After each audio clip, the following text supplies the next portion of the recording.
Welcome to the Woodward Shoutouts Deep Dive, where we dive deeper into the stories that shape our town and its past. Today's deep dive is based on the article, The Man Who Built Woodward and Then Vanished. We're going to uncover how one visionary helped build this town's foundation and then mysteriously disappeared, leaving behind questions, legacy, and unanswered chapters in Woodward's history. We are exploring really a regional enigma here in the Oklahoma Sandhills, a place known for its rugged beauty, but also its enigmatic past. Right, and the figure we're focusing on from the source is often called the Sandhills Preacher.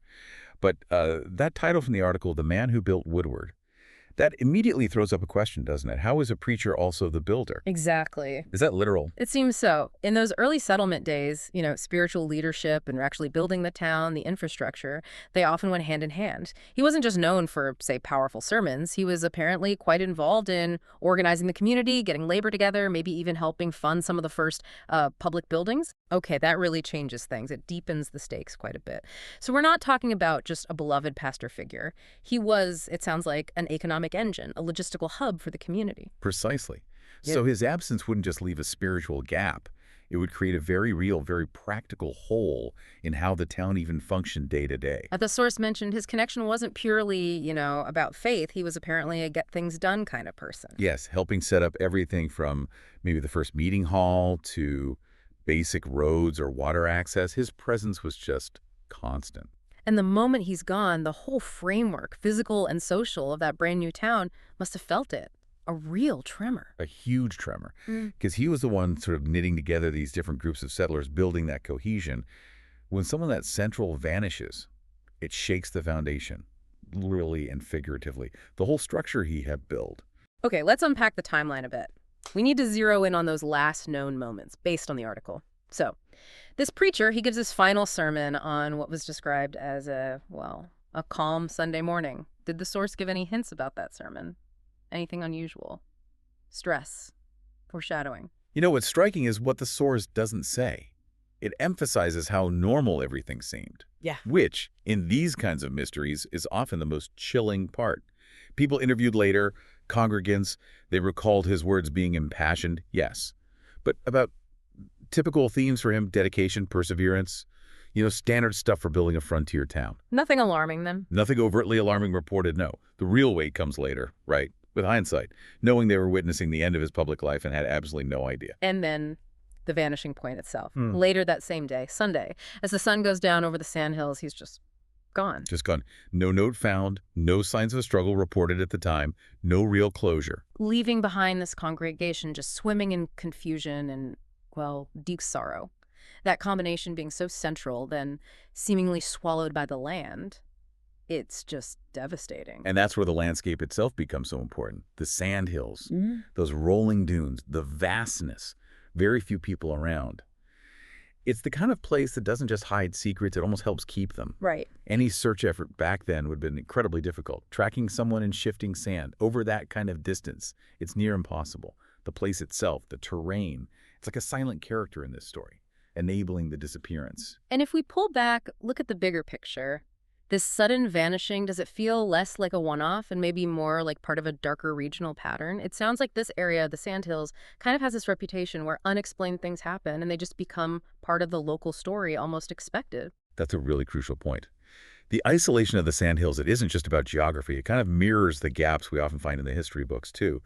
The source actually points to two other much earlier, very tragic, very public disappearances that really cemented this local anxiety. Yeah. They created this dark lens people viewed later mysteries through.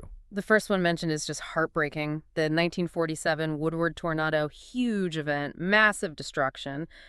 But in the middle of all that chaos. Yes, a 4-year-old girl, Joan Gay Croft, taken from a hospital basement, reportedly by 2 men, and then nothing. Never seen again. Unbelievable. The source suggests this case created this deep-seated fear in the community, that even when everything's falling apart, nature's fury, human evil can still operate and just vanish without a trace. And that wasn't the end of it, was it? No, sadly.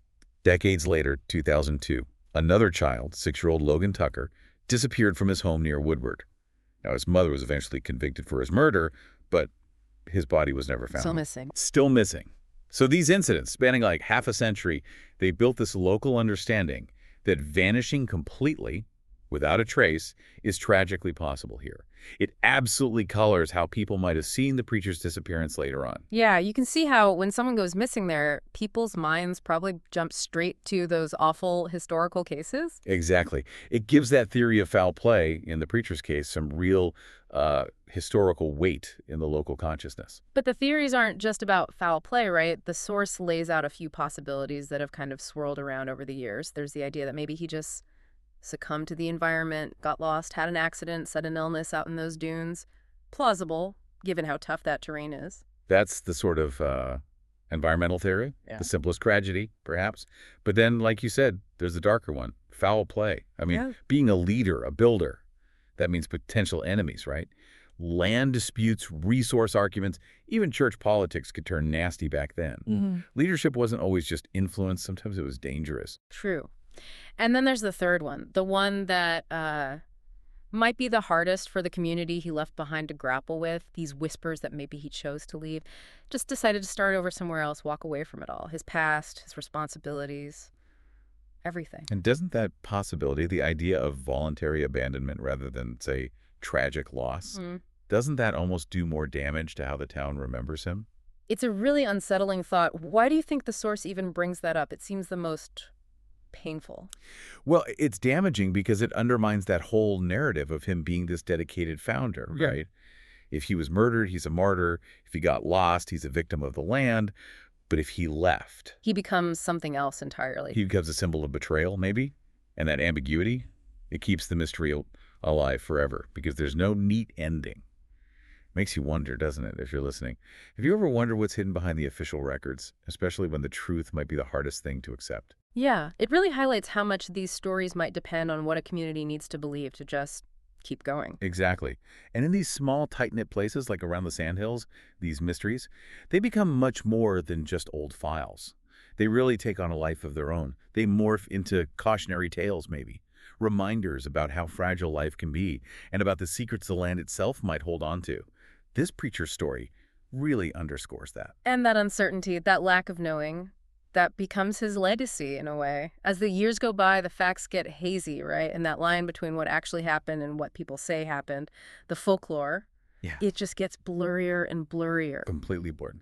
Was he taken out by a rival who wanted control? Or did the wilderness he was trying to tame just quietly take him back? The story shifts depending on who's telling it and when. So his fate is just, it remains an open question, a kind of testament to how much we're drawn to the unknown, I suppose. And out there in the Sandhills, where the wind is always moving through those dunes, the past doesn't just vanish. It feels like it hangs in the air, turning this real person, this builder, this leader, into a kind of foundational myth for the town, an enigma.